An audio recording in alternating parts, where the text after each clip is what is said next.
বন্ধুরা, তিলে তিলে তৈরি করা সংসারে যদি একটু আঁচ লাগে খুব কষ্ট হয়। তাড়াতাড়ি জানলাগুলো বন্ধ করো। বাইরে দেখো কেমন। তাড়াতাড়ি জানলাগুলো বন্ধ করো, কারেন্ট চলে যেতে পারে। সকাল সকাল কেমন আরম্ভ করেছে, বৃষ্টি হবে মনে। মেঘ এসেছে প্রচণ্ড পরিমাণের সকাল থেকে।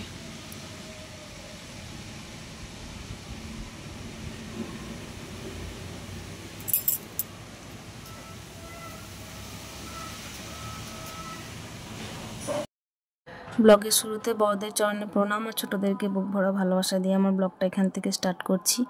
আজকে ভয়েস দিতে আমার খুব কষ্ট হচ্ছে, এই কারণেই হচ্ছে তিলে তিলে তৈরি করা ঘর প্রত্যেকটা মেয়ের কাছে তার স্বপ্নের সমান। তাতে তার খড়ের চালা হোক কি একতলা বাড়ি হোক কি বিনা রং করা বাড়ি হোক, তার কাছে সেটা তার মানে রাজমহলের সমান, তো রাজপ্রাসাদের সমান।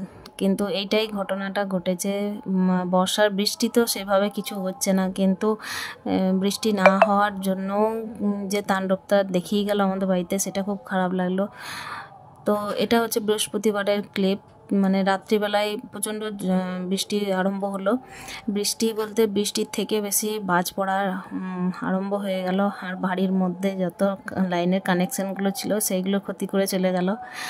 ফ্যান থেকে শুরু করে লাইটগুলো, সিলিংয়ের লাইট, টিউবলাইটগুলো যদিও বা ঠিক হয়েছিল, কিন্তু যে সিলিংয়ের লাইটগুলো ছিল ঠাকুর ঘরের উঠোনের কোনোটাই জ্বলে না, সবগুলোই খারাপ হয়ে গেছে। মিস্ত্রি আসার পরে দু একটা জ্বলেছিল বলতে কি একটা ওরা কোন একটা সুইচ করে উঠিয়ে দিল, তো সেটা জ্বলে উঠলো, কিন্তু বেশিরভাগগুলোই খারাপ হয়ে গেছে। আগেরবারও এই ঘটনা ঘটেছিল, বাজ পড়ে ফ্যানগুলো নষ্ট হয়ে গেছিলো। প্রচণ্ড জোর আওয়াজ পেয়ে মানে বাড়ির মধ্যেই যেন মনে হলো বাজটা পড়ে গেল, আর প্রচণ্ড জোর আওয়াজ হলো আর নষ্ট হয়ে গেল ফ্যানগুলো। তো টেবিল ফ্যান ঠিক হয়নি, সিলিং ফ্যান আপাতত ঠিক হয়েছে, কিন্তু আর একটা ফ্যান ইতিমধ্যে এইবারে বাজ পড়ে সেটাও খারাপ হয়ে গেছে। লাইটের কানেকশানগুলোও খারাপ হয়ে গেছে, আর বাড়ির মধ্যে অন্ধকার একদম ভালো লাগে না। তার জন্য মিস্ত্রিকে ডাকা হয়েছিল, কিন্তু সেটা সমস্তটা উপায় বের করা গেল না। দু একটা এই যে বাল্ব জ্বলছে, কিন্তু সমস্ত জ্বলছে না। তো বাল্বগুলো তো না হয় ঠিক আছে, চেঞ্জ করে দেবো, কিন্তু সিলিংয়ের লাইটেরগুলো ব্যাপারে প্রচণ্ড খারাপ লাগছে। যাক, বাইরের উঠোনেরটা মোটামুটি ঠিক হলো, কিন্তু ভেতরেরগুলো আর ঠিক হয়নি। তো এইটাই যা খারাপ লাগা। আর যেসব লাইটগুলো দরকার পড়ে না সেগুলো তো কখনোই জ্বালানো হয় না, কিন্তু বাড়ির মধ্যে তৈরি করা যে কোনো ছোটো ছোটো জিনিসগুলো আমাদের মেয়েদের কাছে খুব কষ্টের। কাজের জন্য যারা বাড়ির লোকরা বাইরে থাকে, তারা বাড়ি এসে যদি দেখে যে এরকম পরিস্থিতি, তাদেরও মনের উপর দিয়ে খুব খারাপ যায়। তো যাই হোক, কিছু তো করার নেই, সেগুলো তো সব ঠিকঠাক করে নিতে হবে, কিছু করার নেই। দুটো রুমের লাইট জ্বলছে মোটামুটি, কিন্তু আরেকটা রুমের লাইট জ্বলছে না। তার সাথে ফোনের চার্জও নিচ্ছে না, যেহেতু বোর্ডের কানেকশানটাও খারাপ হয়ে গেছে। আর ফ্যানটাও চলছে না। ফ্যান চলছে বলতে চলছে, কিন্তু সেটা কীরকম যেন হয়ে গেছে। আগের বার তো পুরো ফ্যানটাই নষ্ট হয়ে গেছিলো, কিন্তু এবার একটু চলছে, কিন্তু আর ভালো কাজ দিচ্ছে না। আগের বছরও দুটো রুমের ফ্যানে বাজ পড়ে গেল, এইবারও তাই হলো। এখনও পর্যন্ত বৃষ্টি সেভাবে আরম্ভও হয়নি। প্লাস জলের মোটরের কানেকশান, সেখানেও মোটরটা জলের যেটা বোরিংয়ের কানেকশান থাকে সেখানটাও মানে মোটরটা পুড়ে গেল। তার জন্য দুবার মিস্ত্রি ডেকে আবার পাইপ তুলে সেগুলো করতে হলো। মানে না বৃষ্টি আছে না কিছু, তবুও এই জিনিসগুলো ঘটলো, যার জন্য খুব খারাপ লাগছে। তো কী আর করা যাবে, আবার নতুন করে সব কিছু ঠিক করাতে হবে।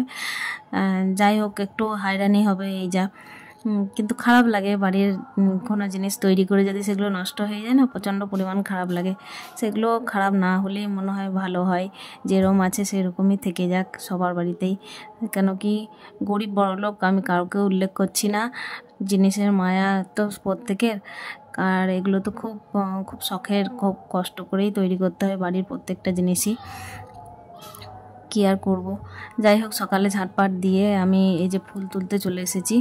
ফুল তুলে তারপরে স্নান টান প্রথমেই সেরে নিয়েছিলাম। ফুল তুলে আমি তারপর পুজোটা সেরে ফেলবো। আমার আজকে জানি না ভয়েস দিতে ভালো লাগছে না, তো তবুও আমি ভিডিও যাতে আমার মিস না যায়, তো সেই জন্য আমি ভিডিওটা এডিট করে আমি আপলোড করব। যাই হোক, আমি এখানে ফুল তুলে তারপর পুজোর জন্য চলে যাব। ফুল তুললে তারপরে পুজো দিয়ে আমি রান্না বান্না সেরে ফেলবো। তো তোমরা আমার সাথে থাকো, ভিডিওটা কন্টিনিউ করি। তারপর সারাদিন দেখাচ্ছি মোটামুটি কি করছি আমরা। গোপালকে ঘুম থেকে উঠিয়ে আমি তার স্নান কমপ্লিট করে দেখো জামা কাপড় পরিয়ে দিয়েছি, ওকে ফুল দিয়ে একটু সাজিয়ে দিয়েছি। তারপরে চলে যাব উপরে যেখানে ঠাকুর আছেন সেখানে পুজো দিতে। তো এখানে আমি পুজো সেরে নেব। পুজো আমি এখানে ঠাকুরের আরতি করে নিচ্ছি। আরতির পরে আমি প্রত্যেক দিন আমি হনুমান চালিসা পাঠ করি, তো সেটাও করে নেব। তারপরে চলে যাব রান্নাবান্নায়।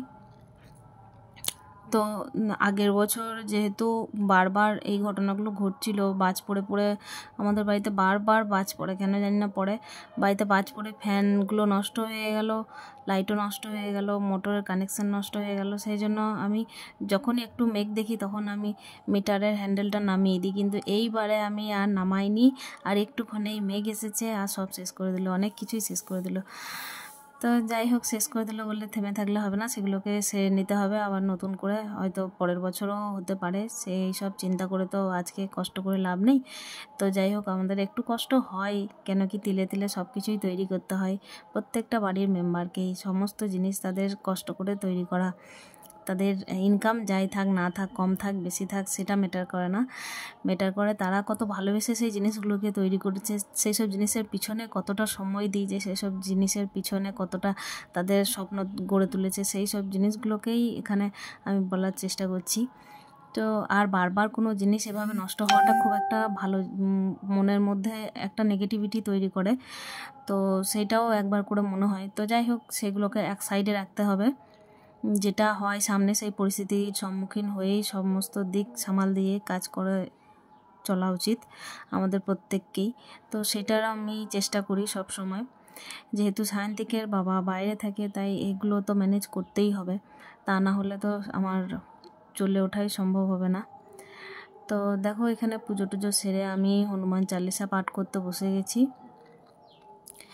আর প্রথমে আমি বসে বসে পুজো করতাম, কিন্তু এখন আর বসে পুজো করি না। আমি দাঁড়িয়ে দাঁড়িয়েই, যেখানে আমি ঠাকুরদেরকে রেখেছি ওপরে তুলে তুলে রেখেছি, তাই ওপরে আমি দাঁড়িয়ে দাঁড়িয়েই ভগবানের নাম নিয়ে আমি পুজো করি। আর যখন কোনো বড় পুজো হয়, মানে বড় বলতে কোনো পূর্ণিমা পুজো বা কোনো বিশেষ কোনো দিনের পুজোর জন্য আয়োজন করা হয়, সেদিনে আমি নিচে ভগবানদের নামিয়ে একটা যে আসন বা সিংহাসনের মতো একটা সাদা বেদি করা আছে, তার উপরেই ভগবানদের আসন তৈরি করে আমি কাপড় বিছিয়ে সব ভগবানদের আমি পুজো করি। তো যাই হোক, আমার পুজো কমপ্লিট। এরপর শাঁখ বাজিয়ে আমি পুজোটা শেষ করে আমি ভগবানের সামনে দরজা বন্ধ করে পর্দা লাগিয়ে দেব।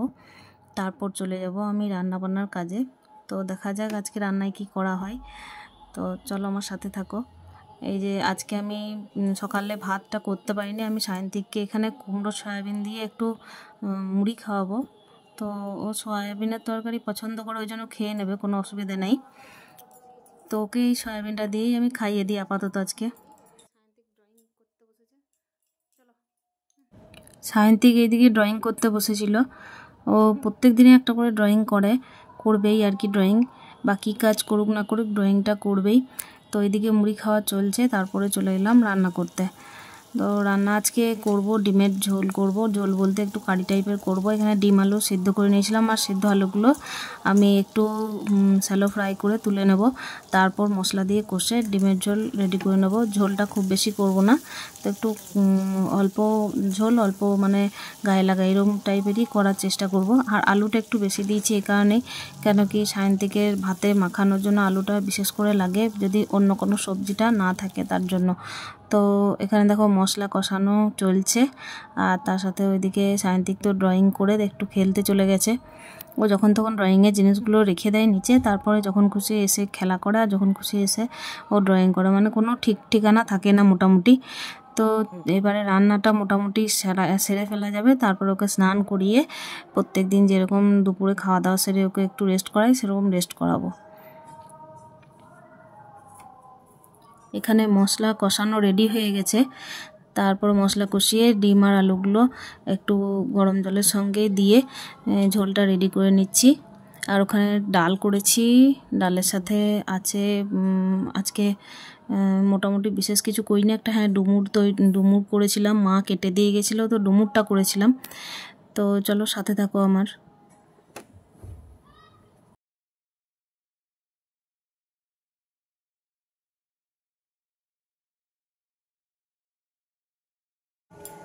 দুপুরের লাঞ্চ রেডি একদম সুন্দরভাবে।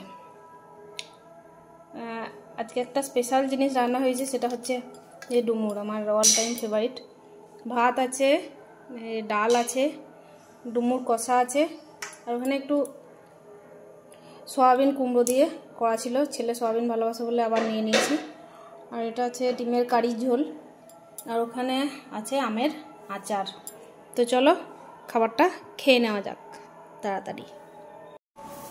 খাওয়া দাওয়া দুপুরের কমপ্লিট করে আমি এখানে গ্যাস আর টেবিলটা মুছে নেওয়ার জন্য চলে এসেছি। আমি যে কোনো পরিস্থিতিতেই ভেঙে পড়া একদম পছন্দ করি না। যাই হোক, মানুষ মাত্রই কিছু কিছু জিনিস খারাপ লাগে, কিন্তু সেই খারাপ লাগাগুলোকে ভেতরে নিয়ে চুপচাপ বসে থাকা আমি পছন্দ করি না। দিনের পর দিন কিভাবে চললে ইমপ্রুভ করা যায় সেই চেষ্টাটাই প্রতিনিয়ত করি। মাথার মধ্যে এই চিন্তাই থাকে সবসময়, সব কিছুকে কী করে সামাল দিয়ে চলা যায় সেই চেষ্টাই থাকে সবসময়। আর হ্যাঁ, ক্ষতি তো হয়েই থাকে, ক্ষতি হলে আমাদের খারাপও লাগে, কেন কি বাড়ির প্রত্যেকটা জিনিস খুব শখে আহ্লাদে তৈরি করা, কিছু কিছু ফিলিংস মানুষের জড়িয়ে থাকে, কিছু কিছু স্মৃতি জড়িয়ে থাকে যেগুলো খুব কষ্টের উপর দিয়ে যায়। যে কষ্ট দিয়ে মানুষ তৈরি করা সব কিছু, সেই কষ্টের যদি একটু আঁচড় লাগে তাহলে খারাপ লাগে। কষ্টের জিনিসকে বুক দিয়ে আগলে রাখতে সবাই চাই, তাই না? তো যাই হোক, খারাপ হয়ে গেছে বলে হাতে হাত ধরে বসে থাকলেও হবে না, যা হয় সেটাকে মানিয়ে নিয়ে আরও এগিয়ে যাওয়ার চেষ্টা করতে হবে। আর এখানে দেখো খাওয়া দাওয়ার পরে সায়ন্তিক চলে এসেছে রেস্ট করার জন্য। ও আর রেস্ট করার সময় আর ভিডিও সামনে আসতে চাইছিল না। তো ব্লগটা আমি আর বাড়াবো না, এখানেই আমি শেষ করব ব্লগটা, আর কন্টিনিউ করছি না। দেখা হচ্ছে নেক্সট ব্লগে। ব্লগের কোনো অংশ যদি একটু ভালো লেগে থাকে তাহলে অতি অবশ্যই জানাবে। তো ততক্ষণের জন্য স্টে হ্যাপি উইথ হ্যাপি মন।